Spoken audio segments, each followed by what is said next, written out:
Welcome to the Blockchain Report, your daily rundown in the latest of crypto. My name is Taylor Nikolai. Today we're going to talk about smart contracts. You've probably heard of smart contracts, but aren't exactly sure what they are.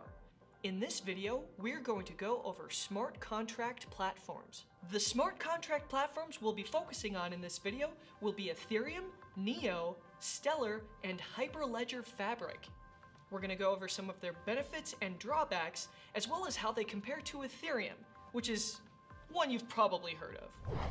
First, let's go over what a smart contract is. In essence, a smart contract is a self-executing digital contract.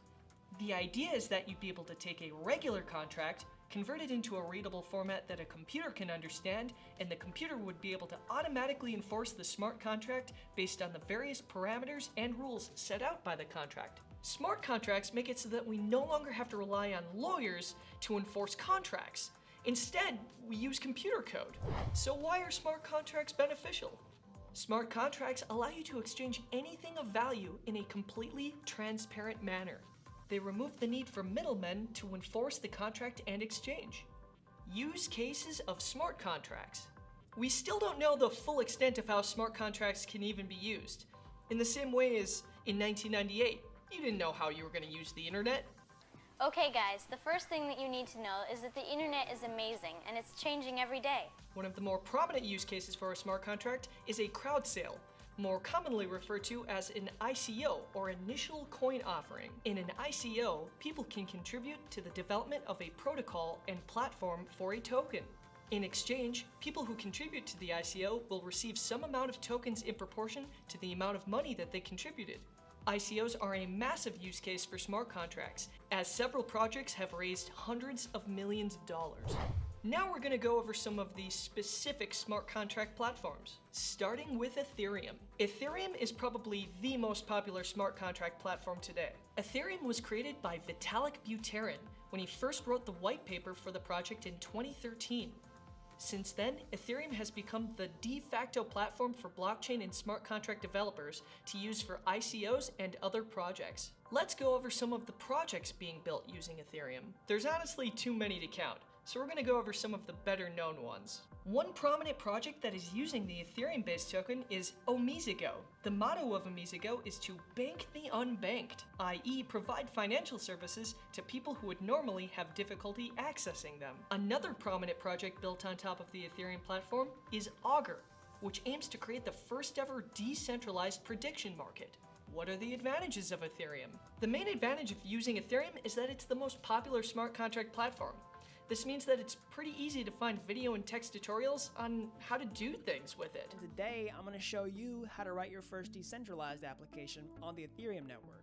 Furthermore, smart contract and blockchain developers will probably be most acquainted with Solidity, the programming language that Ethereum uses, so they won't have to spend extra time learning a new programming language of a different platform. What about the downsides? First off, Ethereum is slower than the other platforms. It takes an average of 3.5 minutes for a transaction to go through. Furthermore, it takes a certain amount of Ethereum to do transactions on the network. Performing large amounts of transactions can get very costly. Again, other smart contract platforms have created solutions for this issue. Next, let's go over Neo. Neo is a smart contract platform that has sometimes been referred to as the Ethereum of China. This is because Neo was the first smart contract platform launched in China. Neo was created and developed by Da Hongfei. They originally released in 2014 and called themselves AntShares. They rebranded in 2017 as Neo, which is a lot cooler.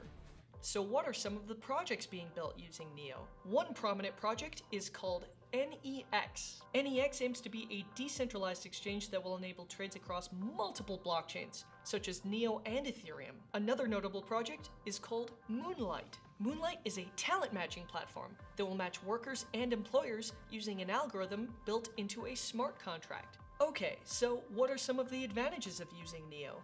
Neo has several advantages over Ethereum. First, there is more potential for adoption on a massive scale in China. This is because of the presence and relationships that Neo has already established in China. Secondly, with Neo, you have the ability to write smart contracts in a variety of different programming languages. This is because smart contracts written on Neo compile to an intermediary Microsoft language. Okay, so what are some of the downsides to Neo? It's very expensive to deploy a complete smart contract using Neo. Some people view this as a way to reduce spam on the Neo blockchain and to prevent low-cost scams from taking place. Others view this as reducing the number of developers that can build using Neo because it is so costly. Secondly, technical support is a lot smaller compared to Ethereum. It'll be much easier to find solutions to common technical problems for Ethereum as opposed to Neo. And lastly, Neo cannot be split. That means it is impossible to own 0.1 Neo. This could be another barrier to entry if Neo ever becomes more expensive due to a rise in value. Next, let's discuss Stellar. Stellar was originally created by Jed McCaleb in 2014. The Stellar team has attracted prominent advisors, including Sam Altman from Y Combinator, Matt Mullenweg from WordPress, and Patrick Collision from Stripe. Needless to say, their team is stacked. Okay, so what's being made using Stellar? One of the projects is called Mobius. Mobius made the decision to use Stellar because they needed a network that could handle large amounts of transactions cheaply and quickly. Okay, so let's talk about advantages of Stellar. First off, as you can tell, it's a lot cheaper to do transactions on Stellar versus Ethereum. It's possible to perform tens of thousands of transactions, with the fee being only a few cents. Furthermore, Stellar has much faster transaction times than Ethereum. The average time for a Stellar transaction is less than 10 seconds. This is a fraction of the transaction time of Ethereum. Okay, so what are the downsides?